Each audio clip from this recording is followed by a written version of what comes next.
Hello students. In our last videos of topic matter, we discussed about concept of matter, types of matter, general states, that is states of matter, general properties of solid, liquid and gases. Now today I am going to discuss about Brownian motion. Before that, let me discuss some clear some concept. It says that more in everywhere we are observing that written over there that molecules are or particles are not in a static condition. They are always dynamic. Means what? They are not fixed. They are not fixed at a place. They always move here and there. So we are going to discuss this thing. As we know that intermolecular space and intermolecular force of attraction, that is your cohesion force, these two factors affect the states of matter, whether it's a solid, liquid or gas.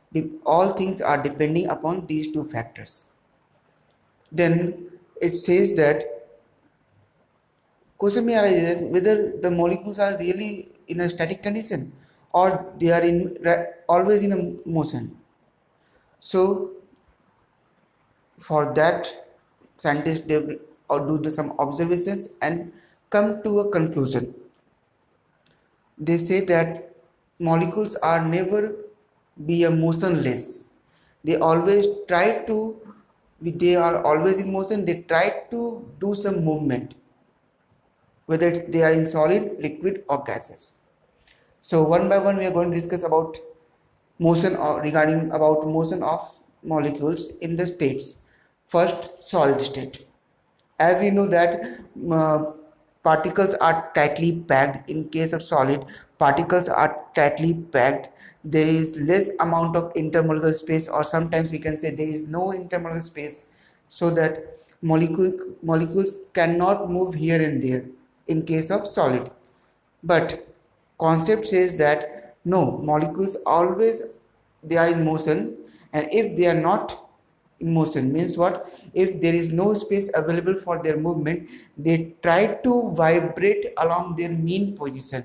Mean position means what? Suppose the position of molecule is this one, and this in case of solid, and in case of solids there is a molecule, only one molecule, and we these molecules try to move here and there because molecules are always in motion. But due to less availability of space in solid, it first come up to this some part, very small part. I am going to draw a figure only, very small part, and then other molecules come as a path blocker. So it comes, collide with these molecules, and then rebounds, goes in this direction. Again one molecule is there because they are tightly packed. Again come to this one, so they start to vibrate about their mean position. Means from here to this to this to this, likewise. And if practically we say, yeah, I don't have pencil, okay, then molecules start to vibrate likewise. Clear? Vibrate about mean position. Suppose this is your mean position, this is the mean position of a pen, so it vibrate likewise. Always come to mean points, not go beyond that. This is your vibration. So in the molecules of a solid are held so tightly so that they are unable to move freely, but they are not in motionless, they are in motion. So they try to move here and there by using their vibrating part. They vibrate and they try to move. Once they receive some energy, they vibrate more vigorously, and with colliding with other molecules they make some space, and then they try to move here and there. In your book, in some books, the same line given, I am going to discuss. The molecules of a solid are held so tightly that they keep vibrating but do not move away from one another. The same line in every book with the same language given. Then as we give the heat energy to the solid, what happened? Temperature rises, and also the kinetic energy of the molecules all rises, and this rising of temperature increase the vibrating part so that they vibrate more vigorously. This is for solid. What about liquid and gas? In case of liquid and gas, generally there is a space availability of space are there, so molecules can move here and there. Sometimes boundaries, in case of liquid, they not go beyond the boundary. In case of gas, they move away from each other.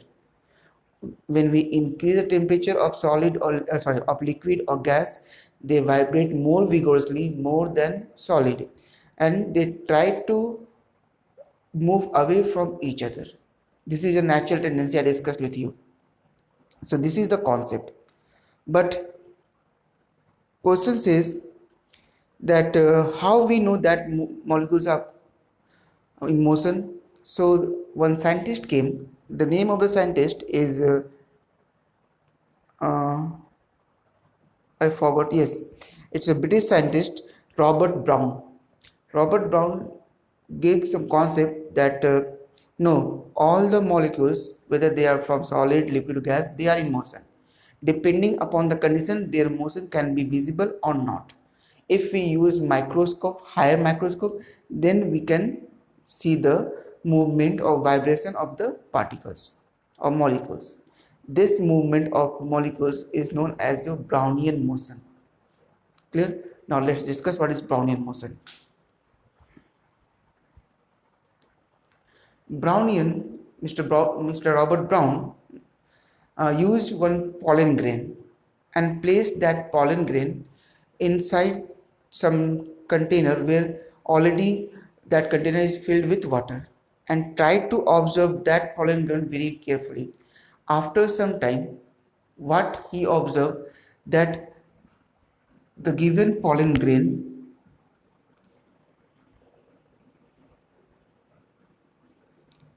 suppose this is a pollen grain.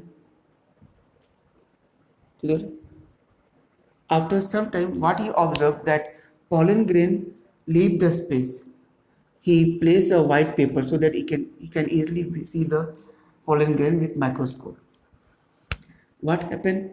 He observed the movement of molecule, and it collides with the container, come back to different direction, not below the different direction, then move to the other part of the container likewise, and hitting the container. And this movement is not in a proper manner. This movement in a random manner. Likewise, suppose we are observing the container from upper side, and this is the your pollen grain. So what he observed, that this pollen grain not follow any order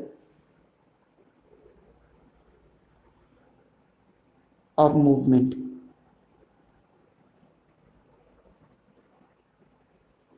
Likewise, he always do some random motion, and this movement of a particle is known as your Brownian motion. This, when he repeat this experiment with some light particles in gases, he observed the same thing. And even when he tried to observe the most movement of a solid body, they tried, then they see, or the group of scientists see that no, there is a vibration on likewise. Vibrating part, they vibrating about their mean position.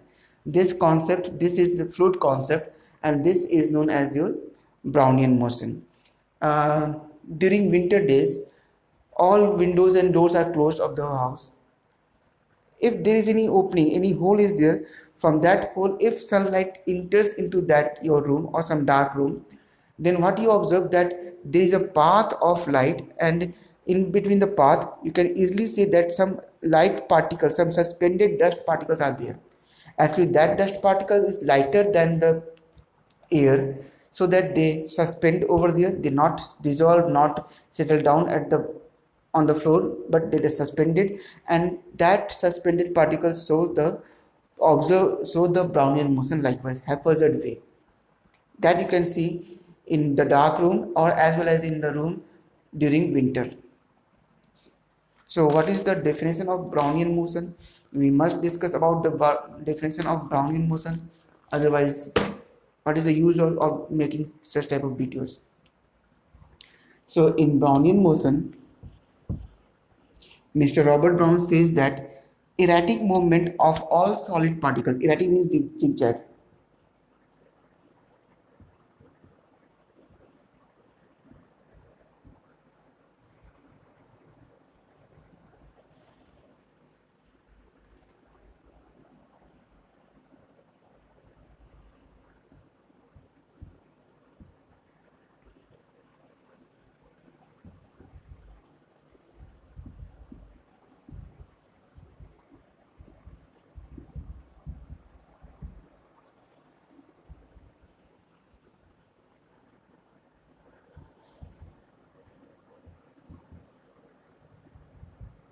Fluid means your gas or liquid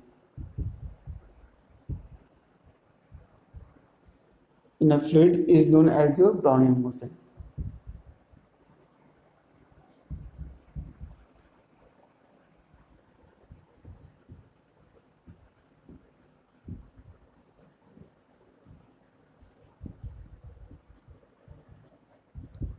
Brownian movement or Brownian motion. So this is the concept of Brownian motion.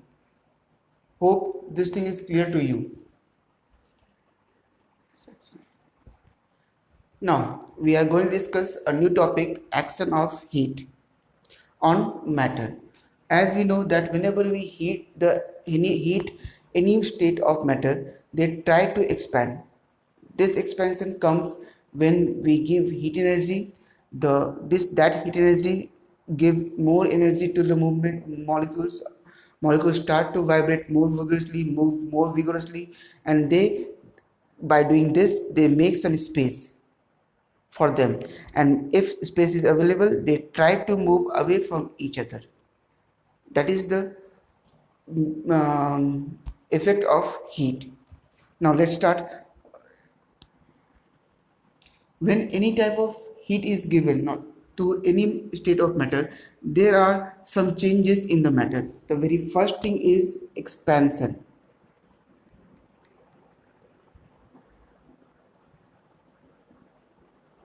Very first thing is your expansion. Second thing is your change in state.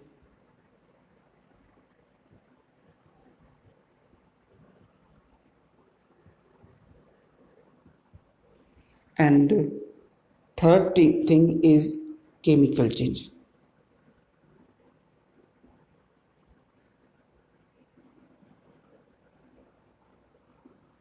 There are three changes: expansion, change in state, or chemical changes. So one by one we discuss each topic.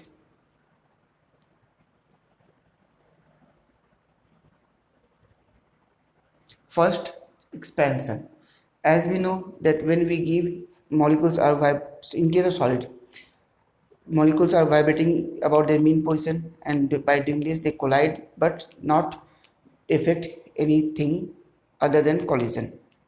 But when we give heat energy to these particles, they start to become more energetic, and by doing this they collide and they come back again, collide, come back, and by doing, but though they have large amount of energy, so they make some space for them, and then they try to overcome from each other's intermolecular force of attraction, and when they come their intermolecular force of attraction, they move here and there because they change the state. So when expansion is clear, by doing expansion they decrease their density, not increase, they decrease their density. Expands on every state of matter, solid, liquid, or gas, they expand on heating. Clear? For water is some enormous behavior. Water behaves differently. It only for water. First, solid, liquid, and gas. These expands These show the expansion. And what about water?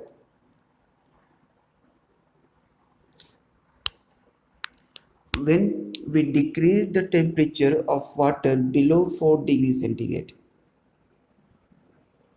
it expands.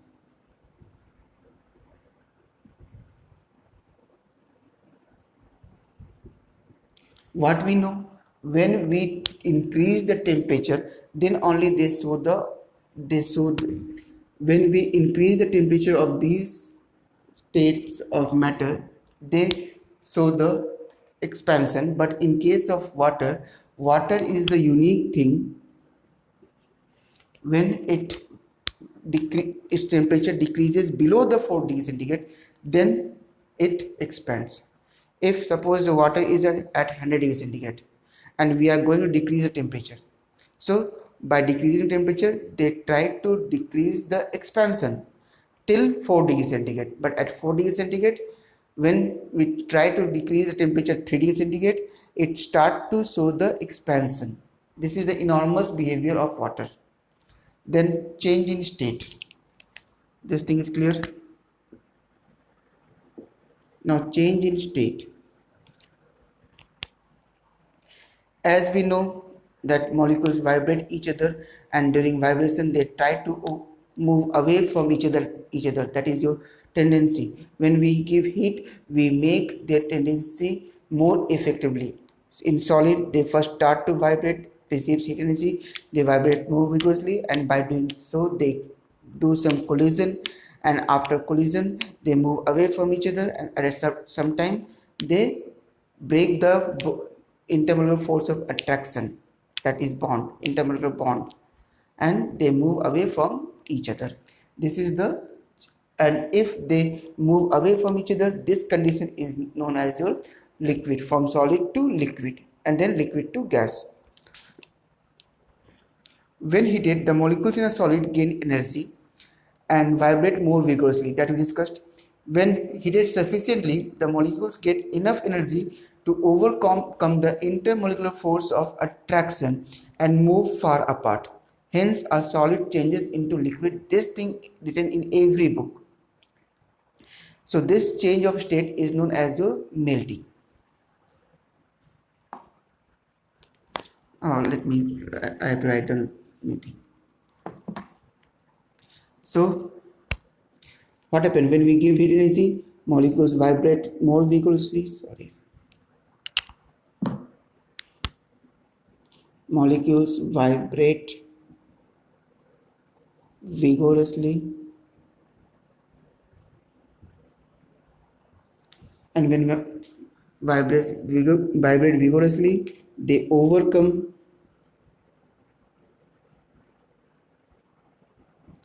intermolecular force of attraction.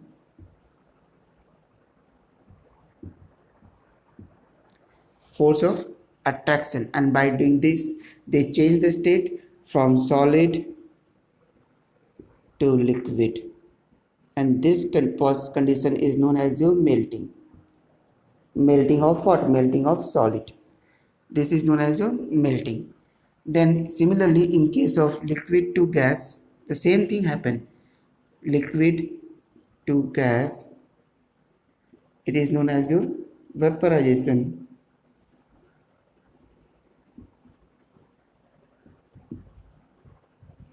Vaporization and evaporation both are different things, though in this case it is given to you as vaporization, but vaporization is different than evaporation, that we discuss in next videos, or in some videos coming next.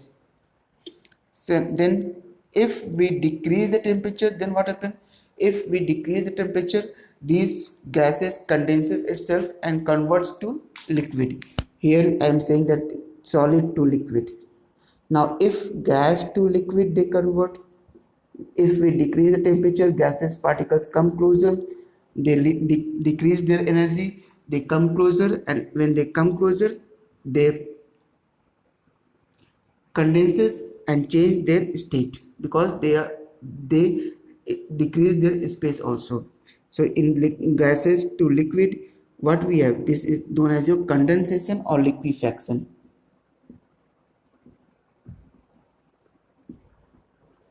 condensation or liquefaction. And similarly, in case of liquid to solid, it's a phasing.